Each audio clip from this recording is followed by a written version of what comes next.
NTA UGC net यानी निमिज net. Download it on Google Play Store. Hello नमस्कार दोस्तों, मेरा नाम रोहतास निमी है और आप सभी का स्वागत है हमारे यूट्यूब चैनल निमिज नेट पर।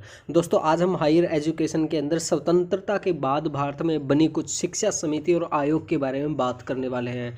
दोस्तों इसमें से काफ़ी क्वेश्चन आज तक आए हैं और जून 2019 और दिसंबर 2018 में भी इसमें से काफ़ी क्वेश्चन आए हैं। तो इस वीडियो का पूरा देखना, ध्यान से देखना, क्योंकि दोस्तों ये वीडियो बहुत ज़्यादा इंपॉर्टेंट होने वाली है। और इसके अंदर हम आपको दिखाएंगे दोस्तों कि जून 2019 के अंदर किस तरह के क्वेश्चन आए थे और किस तरह से हमें उनको करना है। तो आज इन आयोग और समितियों को करना हमारे लिए बहुत ज़्यादा ज़रूरी है। तो इस वीडियो का पूरा देखना और ध्यान से देखना।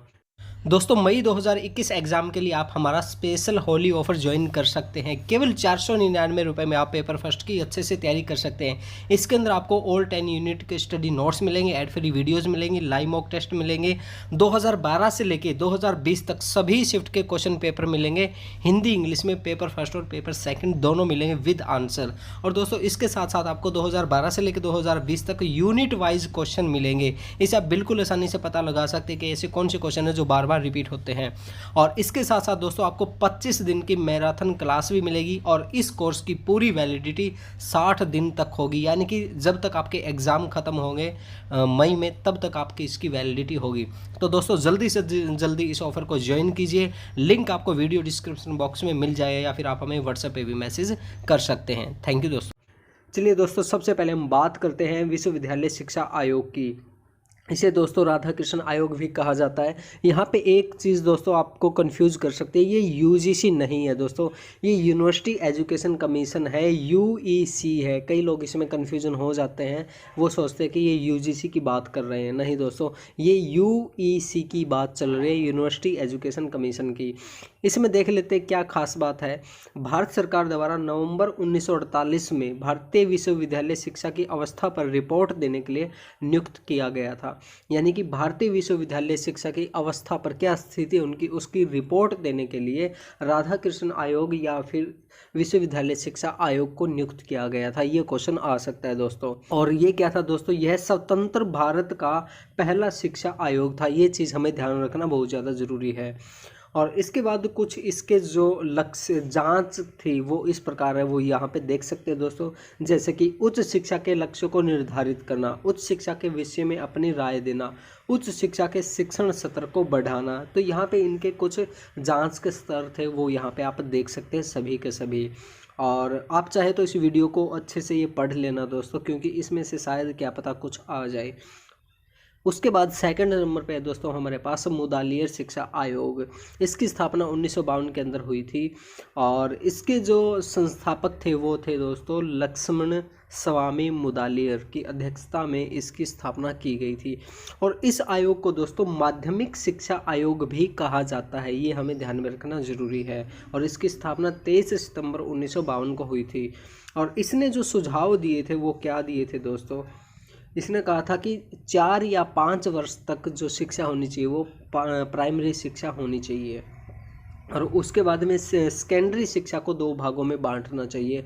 और सबसे पहले इन्होंने एमसीक्यू क्वेश्चन के बारे में, एमसीक्यू यानी कि मल्टीपल चॉइस क्वेश्चन के बारे में इन्होंने बात की थी। उसके बाद में संख्यात्मक अंक देने की बजाय सांकेतिक अंक देने के लिए इन्होंने सुझाव दिया था। और उसके बाद जैसे इन्होंने के उद्देश्य क्या थे, उद्देश्य भी यहाँ पे हम देख लेते हैं।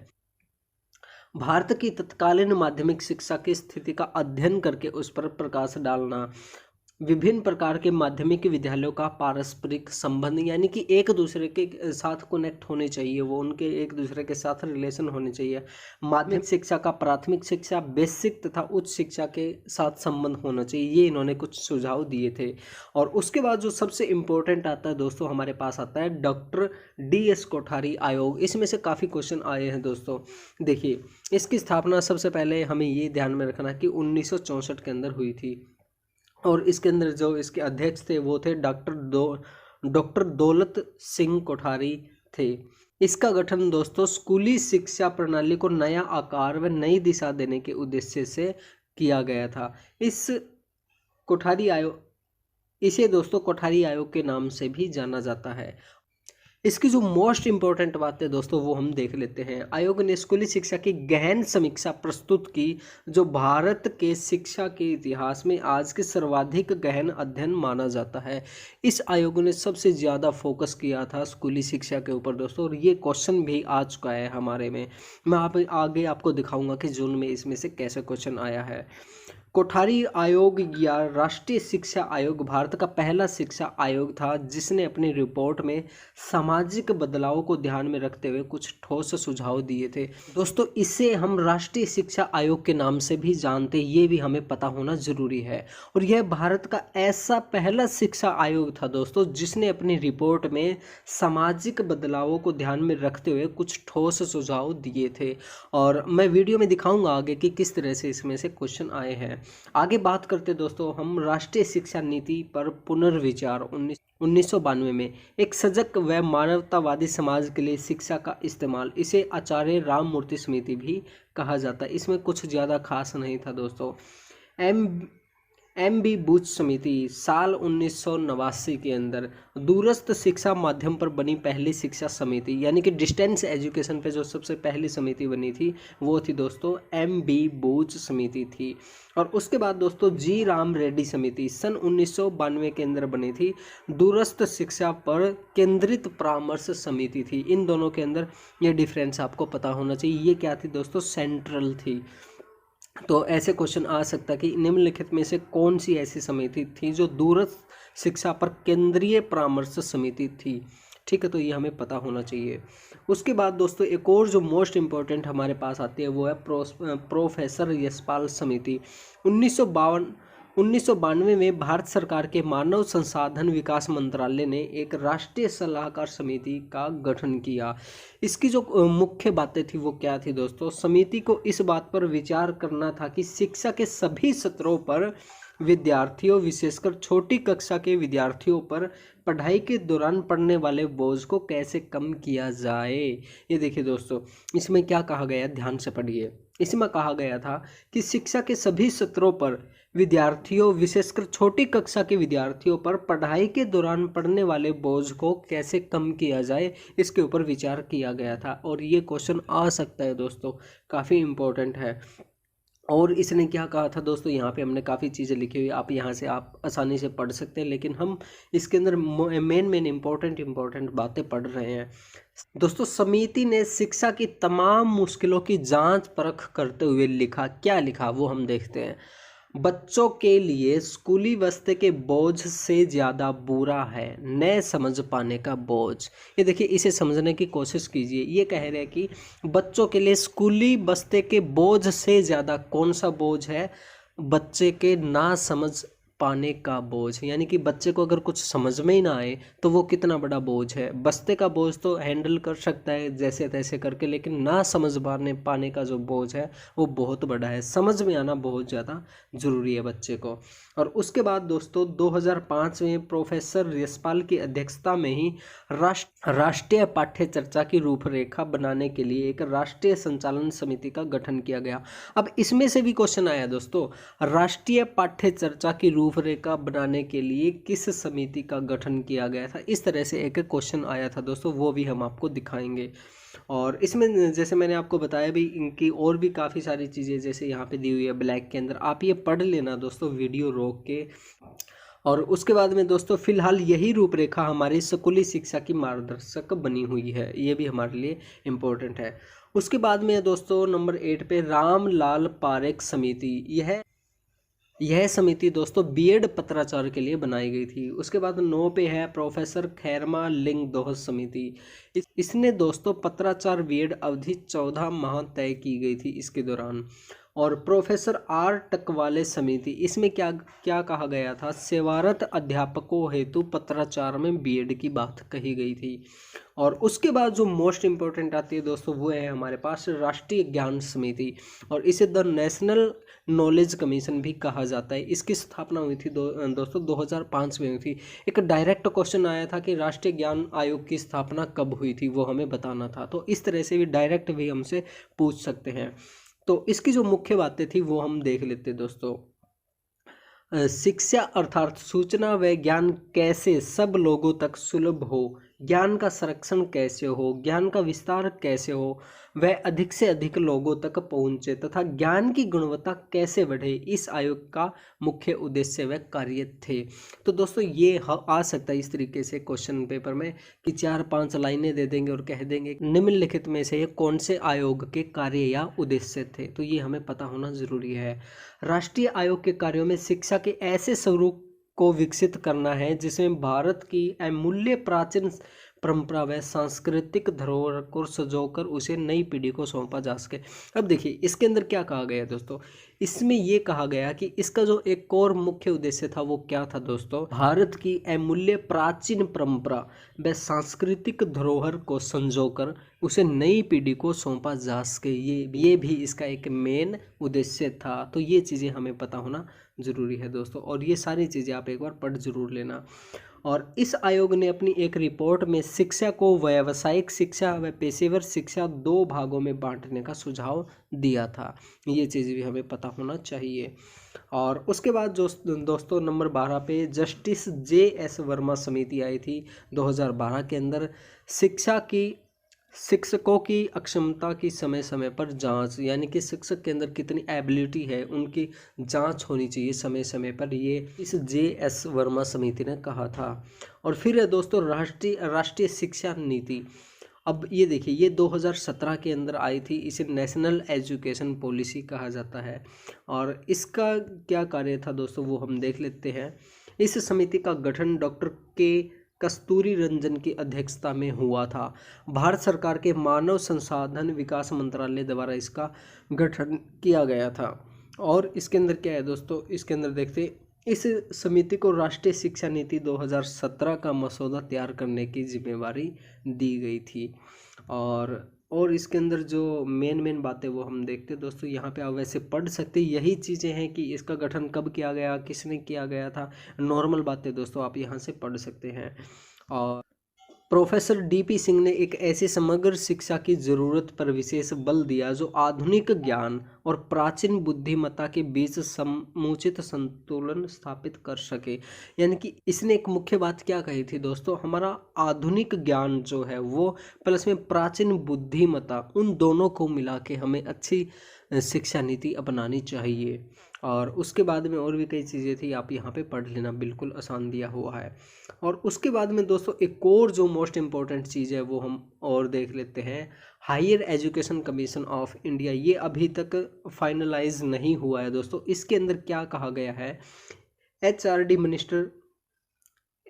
Ministry is planning to introduce the higher education commission of India HECI will which is expected to replace UGC and AICTE सून। इसके अंदर क्या कहा गया है दोस्तों कि जो UGC है और AICTE है, इन दोनों को ख़त्म करके एक कमीशन बना देना चाहिए, higher education commission of India. इन्होंने कहा है कि जो UGC है वो अच्छे तरीके से अपना काम नहीं कर पा रही है और AICTE है ये भी अपना काम अच्छे से नहीं कर पा रही है, तो इन दोनों को ख़त्म करके एक higher education commission of India बना देना चाहिए। अभी इस पे विचार चल रहा है दोस्तों, इस पे कोई अंतिम फैसला नहीं आया है। तो दोस्तों नंबर 15 पर आते हैं हमारे पास प्रस्तावित राष्ट्रीय शिक्षा नीति, या फिर इसको नई शिक्षा नीति 2019, न्यू एजुकेशन पॉलिसी 2019 के नाम से भी जाना जाता है। इसके अंदर क्या है दोस्तों, इसमें हमारी एजुकेशन काफ़ी हद तक बदल जाएगी। इसके अंदर मुख्य रूप से 4 भागों को सम्मिलित किया गया है। इसमें जो सबसे पहला भाग है इसके अंदर दोस्तों विद्यालय जो शिक्षा है उस पर ध्यान दिया गया है। दूसरे में उच्च शिक्षा, तीसरे में प्रौद्योगिकी यानी कि जो हमारी साइंस और टेक्नोलॉजी उस पर बात की गई है, चौथे में व्यावसायिक शिक्षा पर ध्यान दिया गया है। इसके अंदर जो मुख्य रूप से जो ध्यान दिया गया दोस्तों वो इस चीज़ पे दिया गया कि बच्चे की जिस चीज़ के अंदर रुचि है उसको उसी चीज़ के अंदर लेके जाना चाहिए, बच्चे की रुचि के अनुसार उसमें पढ़ाना चाहिए उसको। और इसके अंदर जो मुख्य रूप से क्या बात है दोस्तों, वर्ष 2025 तक 3 वर्ष से 6 वर्ष तक के उम्र के सभी बच्चों को निःशुल्क, सुरक्षित, उच्च गुणवत्तापूर्ण और विकास के लिए उपयुक्त देखरेख और शिक्षा मुहैया कराने का लक्ष्य है। और इसके अंदर जो एक और मुख्य रूप से बात है वो है दोस्तों फॉर्मूला 5334 का फॉर्मूला है। इस फॉर्मूले को हमें समझना ज़रूरी है, इसमें से क्वेश्चन आ सकता है। इसके अंदर क्या किया गया है दोस्तों, नर्सरी से 12वीं तक की पढ़ाई को 5+3+3+4 के फॉर्मूले में डिवाइड किया गया है। इसके अंदर क्या है हम देख लेते हैं। 5 साल का पहला जो चरण है दोस्तों, वो 3 से 8 वर्ष तक की आयु के बच्चों के लिए रखा गया है। इसे फाउंडेशन स्टेज कहा गया है। दूसरे चरण में दोस्तों 3 से 5 तथा 8 से 11 वर्ष के बच्चों के लिए इसे प्रिपरेटरी स्टेज कहा गया है। तीसरे चरण में दोस्तों कक्षा 6 से 8 तक तथा 11 से 14 वर्ष तक के बच्चों को इसमें शामिल किया गया है और इसे मिडिल स्टेज कहा गया है। चौथे चरण में दोस्तों 9वीं से 12वीं तक और 14 से 18 वर्ष तक के बच्चों के लिए ये रखा गया है, इसको सेकेंडरी स्टेज कहा गया है। तो ये हमारे लिए थोड़ा सा इम्पोर्टेंट है, शायद इसमें से कोई क्वेश्चन आ जाए, तो आप इसे भी एक बार देख लेना। अब देखते दोस्तों, अब हमारे कुछ क्वेश्चन आए थे जून 2019 में और दिसंबर 2018 में। देखिए दोस्तों, ये है हमारा क्वेश्चन नंबर 36। भारत में परीक्षा प्रणाली की समस्याओं पर विशेष बल निम्नलिखित रिपोर्ट में से किस रिपोर्ट का भाग है, ये हमें बताना है। अब देखिए मैं आपको दिखाता हूँ इसमें ये किसका भाग है। अब ये देखिए दोस्तों, ये हमारे DS कोठारी आयोग था। इसने क्या कहा था, आयोग ने स्कूली शिक्षा की गहन समीक्षा प्रस्तुत की, जो भारत के शिक्षा इतिहास में आज तक की सर्वाधिक गहन अध्ययन माना जाता है। यहाँ से आप देख सकते हैं कि इसने बहुत ज़्यादा स्टडी की थी।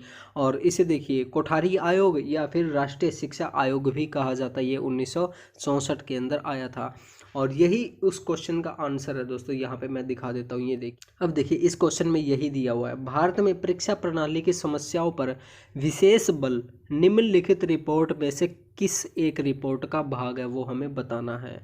इसमें जहाँ तक मेरा आइडिया है दोस्तों, वो इसका आंसर आएगा हमारा ऑप्शन नंबर 2, विश्वविद्यालय शिक्षा आयोग की रिपोर्ट 1964 और 66।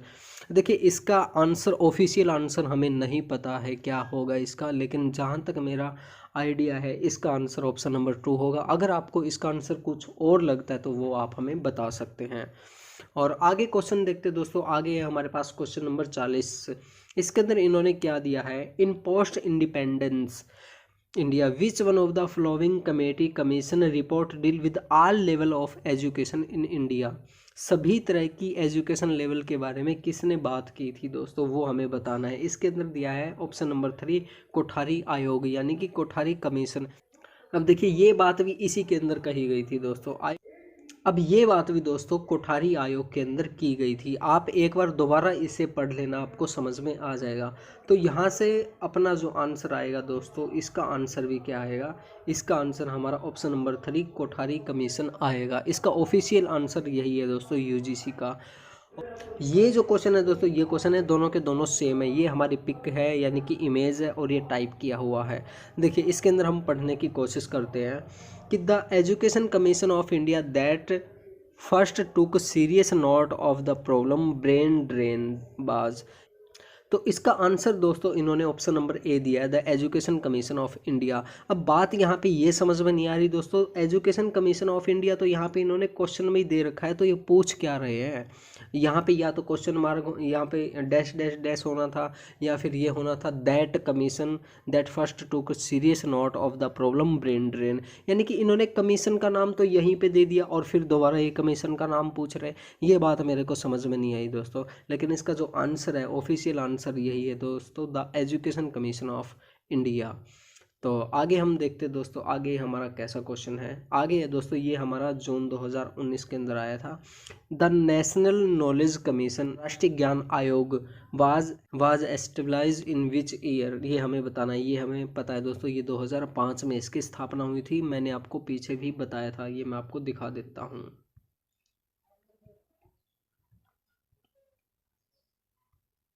ये देखिए दोस्तों, राष्ट्रीय ज्ञान आयोग, यहाँ पे हमने बात की थी, इसकी स्थापना 2005 में हुई थी और यही क्वेश्चन हमारा दोस्तों जून 2019 के अंदर आया था। तो देख सकते हैं दोस्तों किस तरह से क्वेश्चन पेपर में क्वेश्चन आते हैं। बिल्कुल आसान आसान क्वेश्चन आते हैं, बस हमें थोड़ा सा ध्यान देने की आवश्यकता होती है। तो दोस्तों आज के लिए बस इतना ही। दोस्तों मई 2021 एग्ज़ाम के लिए आप हमारा स्पेशल होली ऑफर ज्वाइन कर सकते हैं। केवल 499 रुपये में आप पेपर फर्स्ट की अच्छे से तैयारी कर सकते हैं। इसके अंदर आपको ऑल 10 यूनिट के स्टडी नोट्स मिलेंगे, एड फ्री वीडियोस मिलेंगे, लाइव मॉक टेस्ट मिलेंगे, 2012 से लेके 2020 तक सभी शिफ्ट के क्वेश्चन पेपर मिलेंगे। हिंदी इंग्लिश में पेपर फर्स्ट और पेपर सेकंड दोनों मिलेंगे विद आंसर। और दोस्तों इसके साथ साथ आपको 2012 से लेकर 2020 तक यूनिट वाइज क्वेश्चन मिलेंगे। इसे आप बिल्कुल आसानी से पता लगा सकते हैं कि ऐसे कौन से क्वेश्चन है जो बार बार रिपीट होते हैं। और इसके साथ साथ दोस्तों आपको 25 दिन की मैराथन क्लास भी मिलेगी और इस कोर्स की पूरी वैलिडिटी 60 दिन तक होगी, यानी कि जब तक आपके एग्ज़ाम खत्म होंगे मई में, तब तक आपकी इसकी वैलिडिटी होगी। तो दोस्तों जल्दी से जल्दी इस ऑफर को ज्वाइन कीजिए। लिंक आपको वीडियो डिस्क्रिप्शन बॉक्स में मिल जाएगा या फिर आप हमें व्हाट्सएप पे भी मैसेज कर सकते हैं। थैंक यू दोस्तों।